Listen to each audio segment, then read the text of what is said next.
ತಿಪಟೂರು ನಗರದ ಖಾಸಗಿ ಹೋಟೆಲ್ನಲ್ಲಿ ತಾಲೂಕು ಎಸ್ಸಿ ಎಸ್ಟಿ ಸಮುದಾಯಗಳ ಹಕ್ಕುಗಳು ಮತ್ತು ಕಾನೂನುಗಳ ಜಾಗೃತಿ ಸಮಿತಿಯಿಂದ ಹಮ್ಮಿಕೊಂಡ ಸಭೆಯಲ್ಲಿ ಮಾತನಾಡಿದ ತಿಪಟೂರು ಸಮಿತಿಯ ಅಧ್ಯಕ್ಷರಾದ ಕೃಷ್ಣ ಅವರು ಎಸ್ಸಿ ಎಸ್ಟಿ ಸಮುದಾಯಗಳಿಗೆ ಬಿಡುಗಡೆಯಾದ ಹಣವು ಸಮರ್ಪಕವಾಗಿ ವಿತರಣೆಯಾಗುತ್ತಿಲ್ಲ. ಸಮುದಾಯದ ನಿರುದ್ಯೋಗಿಗಳು ಉದ್ಯಮಶೀಲತೆಯ ಕಡೆ ಮುಖ ಮಾಡಬೇಕು. ಹೋಟೆಲ್ ಉದ್ಯಮ, ಸೈಬರ್ ಕೇಂದ್ರಗಳು, ಸೇವಾ ಕೇಂದ್ರಗಳು ಮೊದಲಾದ ಸಣ್ಣ ಉದ್ಯಮಗಳನ್ನು ಸರ್ಕಾರದ ಅನುದಾನದಲ್ಲಿ ಸ್ಥಾಪಿಸಿಕೊಂಡು ಕ್ರಿಯಾಶೀಲರಾಗಬೇಕು. ಸುಮಾರು 2,000 ಸದಸ್ಯತ್ವವನ್ನ ಮಾಡಬೇಕು. ಸರ್ಕಾರದಿಂದ ಬಿಡುಗಡೆಯಾದ ಅನುದಾನವು ಸಮರ್ಪಕವಾಗಿ ಬಳಕೆಯಾಗಬೇಕು ಎಂದು ತಿಳಿಸಿದರು. ಸಭೆಯಲ್ಲಿ ಎಸ್ಸಿ ಎಸ್ಟಿ ಕಮಿಟಿ ಉಪಾಧ್ಯಕ್ಷ ಈಚನೂರು ನರಸಿಂಹಮೂರ್ತಿ, ಕಾರ್ಯದರ್ಶಿ ಹರೀಶ್, ಅಂಜನಮೂರ್ತಿ ಸೇರಿದಂತೆ ಇನ್ನೂ ಹಲವರು ಉಪಸ್ಥಿತರಿದ್ದರು. ವರದಿ ಮಂಜು, ಗುರುಗದಹಳ್ಳಿ. ದುಡ್ಡು ಎಷ್ಟು ಮೀಸಲಿಟ್ಟಿದ್ದಾರೆ, ಯಾವ್ಯಾವ ಅನುದಾನ ಖರ್ಚು ಮಾಡಿ, ಯಾವ್ಯಾವ ಇಲಾಖೆ ಖರ್ಚು ಮಾಡ್ತಾ ಇದ್ದಾರೆ, ಆಗಿಲ್ಲ ಎಲ್ಲಿ ಅದು ಪ್ರಾಮಾಣಿಕವಾಗಿ ಖರ್ಚಾಗ್ತಿದೆಯೋ ಇಲ್ವೋ, ಅಥವಾ ಅವ್ರು ಖರ್ಚು ಮಾಡ್ತಿರೋದು ಜೀನೈನ ನಿಜವಾಗ್ಲೂ ಅದ್ರ ದಲಿತರ ಕಲ್ಯಾಣ ಆಗುತ್ತಾ ಅಂತ ವಿಚಾರಗಳನ್ನು ಮಾತ್ರ ನಾವು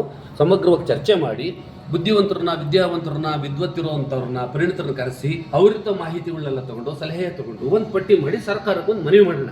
ನೀವು 2-3 ತಿಂಗಳಲ್ಲಿ ಅಥವಾ ಇನ್ನೊಂದು 6 ತಿಂಗಳಲ್ಲಿ ಏನು ಇದುವರೆಗೂ ಸರ್ಕಾರಕ್ಕೆ ಮೀಸಲಿಟ್ಟಣ ನೀವು ಅಂದರೆ ಇದು ಸರ್ಕಾರದಲ್ಲಿ ದಲಿತರು ಕಲ್ಯಾಣಕ್ಕೋಸ್ಕರ ಮೀಸಲಿಟ್ಟನ್ನ ಸದುಪಯೋಗ ಪಡಿಸ್ಕೋಬೇಕು ಮತ್ತು ಇಲ್ಲಿರೋ ಆಗಿರೋ ಲೋಪದವರು ಸರಿಪಡಿಸಬೇಕು. ಇಲ್ವಾ ಅಂತಂದರೆ ನಿಮಗಿರೋದು ಕಾನೂನಾತ್ಮಕ ಹೋರಾಟನ ಯಾಕೆ ತಾವು ತಗೋಬಾರ್ದು ಅನ್ನೋ ವಿಚಾರದಲ್ಲಿ ಅವ್ರಿಗೆ ತಿಳಿಸೋಣ. ನಾನು ಸುಮ್ಮನೆ ಚರ್ಚೆ ಮಾಡ್ತಾ ನೋಡಿದೆ, ಸ್ವಾತಂತ್ರ್ಯ ನಂತರ ಇಲ್ಲಿವರೆಗೂ ಎಷ್ಟು ವರ್ಷಗಳಾಗಿದೆ, 78 ವರ್ಷ ಆಯ್ತಲ್ವಾ. ಅಷ್ಟು ವರ್ಷಗಳಲ್ಲಿ ಆವಾಗ ಸ್ಟಾರ್ಟಿಂಗಲ್ಲಿ 1,000 ಕೋಟಿ ಇರ್ಬೋದು, ಆಮೇಲೆ 2,000 ಕೋಟಿ ಇರ್ಬೋದು, 3,000, 4,000, 42,000 ಕೋಟಿವರೆಗೂ ಬಂದಿದ್ದೀರಾ. ಅಷ್ಟೂ ದುಡ್ಡನ್ನ ನಾವು ಒಂದು ಕಡೆ ಸೇರಿಸಿ ಒಟ್ಟು ದುಡ್ಡು ಲಕ್ಷಾಂತರ ಕೋಟಿ ಆಗುತ್ತೆ.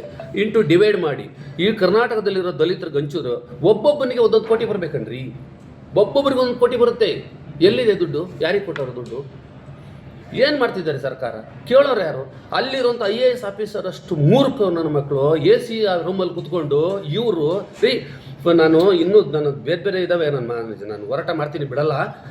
ಇವರು ಬೇಕಾದ್ದು ಇವ್ರಿಗೆ ದುಡ್ಡು ಬರೋದು ಪರ್ಸೆಂಟೇಜ್ ಬರೋದಕ್ಕೆ ಮಾತ್ರ ಅನುದಾನ ಕೊಡ್ತಾರೆ. ಅಲ್ಲಿಂದ ₹1 ದುಡ್ಡು ಬರಲ್ಲ ಅಂದ್ರೆ ದುಡ್ಡಿಲ್ಲ ಅಂತಾರೆ. ಫೈನಾನ್ಸ್ ಡಿಪಾರ್ಟ್ಮೆಂಟ್ ಅಷ್ಟು ವರಷ್ಟು ಇನ್ಯಾರೂ ಇಲ್ಲ. ಅಲ್ಲಿ ಕೂತಿರೋರಲ್ಲ IAS ಆಫೀಸರ್, ಅಲ್ಲಿ ಕೂತಿರೋದಲ್ಲ ಅವರೇ ಕೆಲಸ.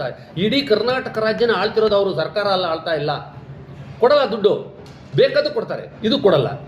ಇಲ್ಲಿ ನಿಮ್ಮ 40,000, 42,000 ಕೋಟಿ ಎಲ್ಲಿ ಕೊಟ್ಟಿದ್ದೀರಾ? ಈಗ ನಿಗಮಗಳು ನಿಗಮ 9 ನಿಗಮ ಮಾಡಿದ್ದೀರಾ, 10 ನಿಗಮ ಮಾಡಿದ್ದೀರಾ. 10 ನಿಗಮಗೆ ಎಷ್ಟಪ್ಪ ಕೊಟ್ಟಿದ್ದೀರಾ? ಒಬ್ರಿಗೆ 100 ಕೋಟಿ, ಒಬ್ರಿಗೆ 200 ಕೋಟಿ, ಒಬ್ರಿಗೆ 60 ಕೋಟಿ, 70 ಕೋಟಿ, ಎಲ್ಲ ಸೇರಿ ಎಷ್ಟು ಕೋಟಿ ಆಗುತ್ತೆ? 3,000, 4,000 ಕೋಟಿ ಆಗುತ್ತೆ. ಬರೀ 5,000 ಕೋಟಿ ಆಗಲಿ, ಮಿಕ್ಕಿದ ದುಡ್ಡೆಲ್ಲಿ ಎಲ್ಲೆಲ್ಲಿ ಖರ್ಚು ಮಾಡ್ತಿದ್ದಾರೆ ದುಡ್ಡು ಇವರು? ಯಾವ ಅನುದಾನಕ್ಕೆ ಯಾವ ಥರ ಡೆವಲಪ್ಮೆಂಟ್ ಮಾಡಿದ್ದಾರೆ? ಎಷ್ಟು ಜನ ದಲಿತರು ಉದ್ಧಾರ ಮಾಡಿದ್ದಾರೆ? ಎಲ್ಲಿ ಕೊಟ್ಟಿದ್ದಾರೆ ತೋರಿಸಿ. ಒಂದು ರೆಕಾರ್ಡ್ ಇವರಲ್ಲ, ಇವ್ರ ಹತ್ರ ಇಲ್ಲ. ಎಲ್ಲ ಬರೀ ಮಿಸ್ಗೈಡೆ, ಎಲ್ಲ ಬರೀ ಮೂಗಿಗೆ ತುಪ್ಪ ಸುರಿಯೋ ಕೆಲಸ